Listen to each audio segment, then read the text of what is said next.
किसानों की पीड़ा और वन्य जीवों की मजबूरी का समाधान कब? ग्रामीण इलाकों में आवारा नील गायों की बढ़ती संख्या ने किसानों की नींद छीन ली। हालात ऐसे हैं कि किसान रात रात भर खेतों की जग कर अपनी फसलों की रखवाली करने को मजबूर है। समय से सिंचाई, खाद और दवाई का छिड़काव तक नहीं कर पा रहा है, क्योंकि हर पल यही डर बना रहता है कि कहीं नील गायों का झुंड खेतों में ना घुस जाए। स्थानीय किसानों के अनुसार 50 से 100 नील गायों का झुंड एक साथ खेत में प्रवेश करता है। कुछ ही मिनटों में महीनों की खेती को पूरी तरह से बर्बाद कर देता है। गेहूं, धान, सरसों, मक्का, सब्जियां, कोई भी फसल इनमें से सुरक्षित नहीं है। जिस खेत में नील गाय घुस जाए वहां किसान को सिर्फ नुकसान ही हाथ लगता है। किसान पहले से ही महंगे बीज, खाद और डीजल, बिजली से परेशान है। ऊपर से फसल बर्बाद होने पर मुआवजा मिलता न ही कर्ज से राहत। कई किसान मानसिक तनाव से गुजर रहे हैं और खेती छोड़ने तक की मजबूरी सोचने लगे हैं। लेकिन सवाल सिर्फ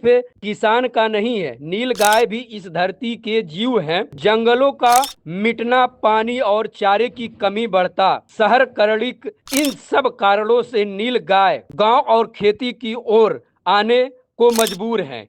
यह उनकी गलती नहीं बल्कि सिस्टम की नाकामी है। न किसान को नुकसान हो, न किसी जानवर को चोट पहुंचे। इसके लिए वैज्ञानिक और मानवीय समाधान जरूरी है। वन क्षेत्रों में पानी और चारे की व्यवस्था, विशेष नीलगाय प्रबंध योजना, किसानों को मुआवजा और सुरक्षा। अब सवाल प्रशासन से है, कब तक किसानों की रातों की नींद खोता रहेगा? कब तक खेत उजड़ते रहेंगे? और कब तक ऐसी समाधान जिसमें किसान की भी सुरक्षा और जानवर की भी? आपकी राय जरूरी है, कमेंट करके बताएं। क्या आपके इलाके में भी नील गाय की यही समस्या? किसान और जानवर दोनों को बचाने का सही तरीका क्या हो सकता है? अगर यह मुद्दा आपको गंभीर लगता है तो वीडियो को ज्यादा से ज्यादा शेयर करें, ताकि जिम्मेदार लोगों तक यह आवाज पहुंच सके।